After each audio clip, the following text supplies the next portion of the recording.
Did you receive any form of racism or discrimination because you are from China or an Asian person in the US? Sometimes, yes, because I was studying in like Tennessee, which is a red state, so there are a lot of people who kind of hate Asian people and hate whoever's not from the United States originally. Because I kind of like the democracy there, and it's way too different from like here you gotta kind of like tell what the government tells you to tell, but like in the United States, it's all about human rights. If an Asian or a Chinese person is traveling to the US for the first time to study for business, for tourist purposes, what should they look at for?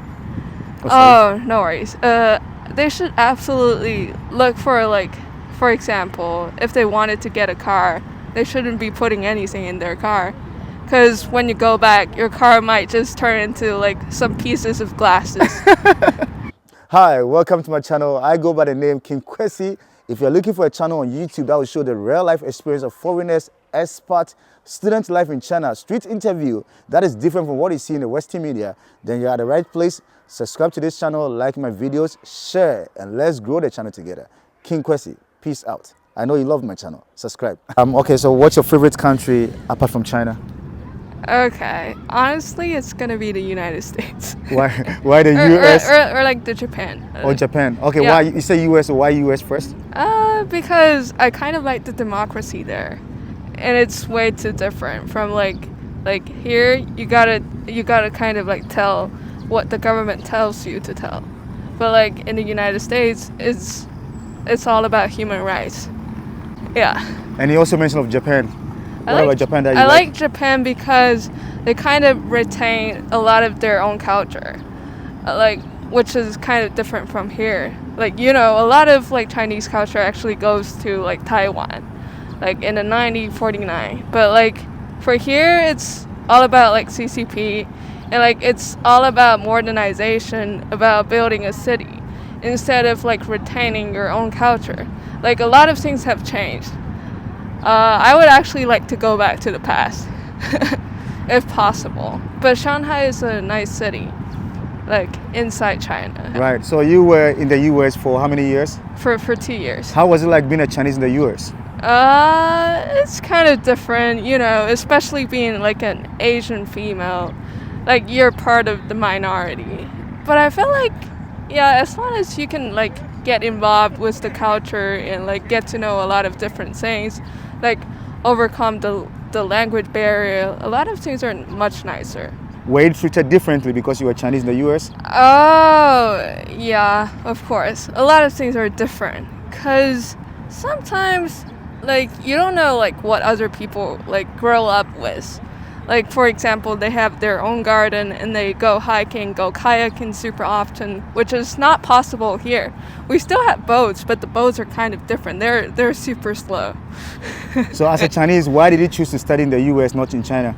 Honestly, it's just because I was accepted into like a global program when I was in high school, and that's probably why I kind of had to go abroad. But as soon as I went there and then I look at the beautiful scenery, I just felt like everything is so different. Like you kind of have more freedom there, but like the kind of freedom that you don't have.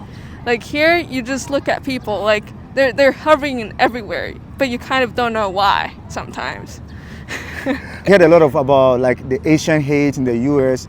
Did you receive any form of racism or discrimination because you are from China or an Asian person in the US?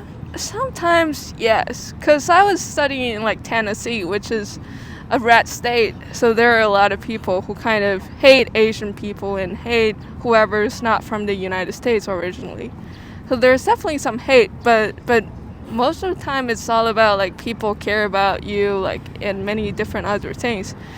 Like when you sneeze or so, people might say like bless you, but not here. If an Asian or a Chinese person is traveling to the US for the first time to study for business, for tourist purposes, what should they look at for? Oh, no worries. They should absolutely look for like, for example, if they wanted to get a car, they shouldn't be putting anything in their car, because when you go back, your car might just turn into like some pieces of glasses, which is bad, of course. But like, overall it's pretty good. Like you should respect their culture because there's a lot of cultural differences. So What are some of the cultural differences you experience in the US as a Chinese person? like most people are like Christian, but like here in China, like a lot of people are non-religious. Like that's partly the difference. Yeah. Did you move to the US with a family or you lived alone in the US? I lived alone in the United States. Alone? Yeah. As a teenager? I'm honestly not a teenager. I'm already 20. Oh, okay. So you went to the US as a teenager, all right? Actually not. I went to the US when I was 18. 18. So were you not scared being an 18-year-old girl moving from China to a complete different country? It was scary at first. You kind of have to figure out like how to go through the customs and how to pick up your luggage. And then a lot of different things. You have to kind of understand the tax system in the United States, how to get your social security number, how to apply for credit card, a bunch of different things.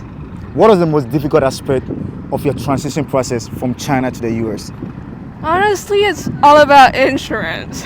Because like without insurance, you probably cannot like live safely or live happily in the United States because there's no kind of security or so. Would you say that your life in the US for the past 2 years was great?